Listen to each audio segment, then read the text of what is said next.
வணக்கம். சுவையின் ரகசியம். இன்றைக்கி நம்ம பார்க்க போகிறது ஜவ்வரிசி வடை. ஜவ்வரிசியை வந்து ஒரு கப்பில் ஒரு பாத்திரத்தில் போட்டுட்டு அது முங்கும்படியாக கொஞ்சம் தூரத்துக்கு தண்ணி வச்சிடணும். ஒரு 20 நிமிஷம் ஊற வச்சுட்டு அதுக்கப்புறம் வடிகட்டி ஒரு 2 மணி நேரம் அப்படியே வைக்கணும். வைக்கும் போது இந்த மாதிரி இப்படி பண்ணிங்கன்னா வடை இந்த மாதிரி அப்படியே மசியும். இதை மாதிரி வடிகட்டி எடுத்துக்கணும் ஒரு கப்பு. அதுக்கப்புறம் அதுக்கு தேவையான பொருட்கள், அதான் ஜவ்வரிசி, அப்புறம் உருளைக்கிழங்கு 1 வேக வச்சு மசித்து எடுத்துருக்குறேன். அப்புறம் வேர்க்கடலை அரை கப்பு வறுத்து கொஞ்சம் பொடி பண்ணி வச்சுருக்குறேன். இந்த மாதிரி பொடி பண்ணிக்கணும். இந்த மாதிரி பொடி பண்ணிக்கணும்.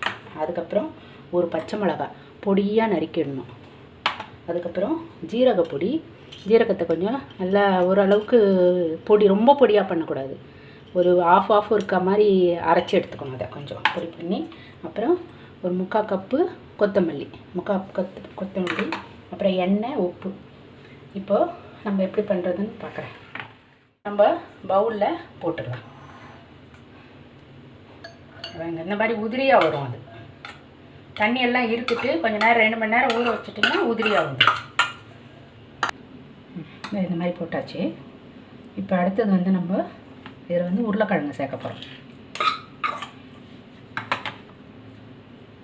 உருளைக்கிழங்கு, அதுக்கப்புறம் ஜீரகப்பொடி.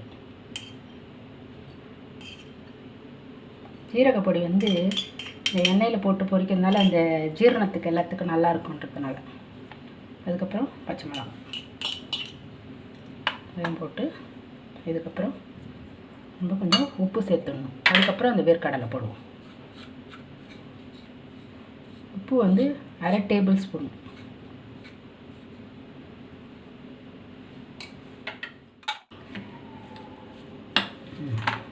இப்போ இந்த வேர்க்கடலை பொடி வறுத்து ரெடி பண்ணி வச்சுருக்குறேன். இது மகாராஷ்டிராவில் சாபுதானான்னு சொல்லுவாங்க. இந்த ஜவ்வரிசிக்கு பேர். நம்ம எப்படி மெதுவடை ரொம்ப விரும்பி எல்லோரும், தமிழ்நாட்டில் எல்லோரும் விரும்பி சாப்பிட்ற மெதுவடை, அந்த மாதிரி இங்கே அந்த ஊரில் சாபுதானா வடைன்னு சொல்லுவாங்க. இதுக்கு கொத்தமல்லி போடும். நம்ம நிறைய கொத்தமல்லி சேர்த்துக்கலாம். அது ரத்தத்துக்கு நல்லதுன்றாங்க, சுத்தம் பண்ணுறதுக்கு ரொம்ப நல்லா இருக்குன்றாங்க. பாருங்க, இந்த மாதிரி நல்லா ஆயிடுச்சு. இது நல்லா ரெடி ஆகிடுச்சு பாருங்கள். இந்த மாதிரி ஆகிடும். இந்த மாதிரி ஆகிடும். இப்போ நம்ம வடை போட ரெடி பண்ணுவோம். இப்போ நம்ம ஸ்டவ் ஆன் பண்ணிவிடுவோம். ஆன் பண்ணிவிட்டு இப்போ எண்ணெய் போட்டுக்கலாம். இது ஒரு சின்னதாக போட்டால் ஒரு 15 வடை வரும். இந்த அளவு நான் சொன்ன அளவுலாம் போட்டிங்கன்னா ஒரு 15 வடை வரும். பாருங்க, எண்ணெய் காஞ்சிட்ருக்குது. நம்ம இந்த மாதிரி உருண்டை, இந்த மாதிரி முதலே ஒரு ஃபஸ்ட் ட்ரிப்பு போடும்போது ஒரு 5 உருண்டை நம்ம ரெடி பண்ணிக்கலாம். கொஞ்சம் ஸ்லோ பண்ணிவிடுங்க.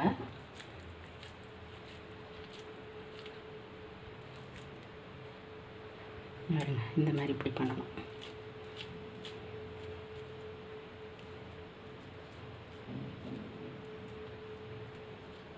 சில பேருக்கு இலையில் வச்சு பண்ண முடிஞ்சால் கூட பண்ணுங்கள், இல்லைன்னா கையில் வச்சு கூட பண்ணலாம். இது அப்படியே போடக்கூடாது. இதில் நடுவில் ஒரு ஓட்டை போடணும். அப்போ எடுத்து போடும்போது நம்மளுக்கு சரியாக இருக்கும். இதே மாதிரி எல்லாத்தையும் பண்ணி வச்சுடுங்க. பாருங்க, இப்போ பண்ணும்போதே இப்படி இந்த ஹோல் பண்ணிக்கணும். இதில் அப்படி ஓட்டை பண்ணிவிட்டு எண்ணெய் காஞ்சி வச்சு இப்போ நம்ம நல்லா போடும்.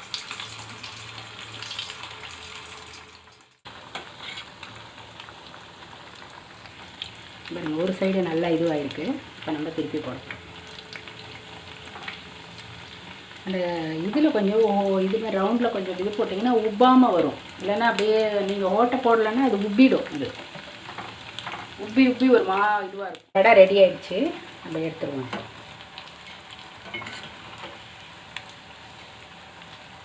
இது ஜவ்வரிசி வாங்கும் போது கொஞ்சம் நல்ல ஃபஸ்ட்டு குவாலிட்டியாக வாங்குங்க. நல்லா, ஏன்னா அது மாவு மாதிரி போகக்கூடாது. கொஞ்சம் நல்லா இது மாதிரி ஆகும். பாருங்க, எல்லாம் எடுத்துகிட்டு பாருங்க. இப்போ வேலையில் ரெடி ஆகிடுச்சு. இது கூட நம்ம சட்னி இதெல்லாம் வச்சு சாப்பிட்லாம். சாபுதானா ஜவ்வரிசி வடை ரெடி ஆகிடுச்சு.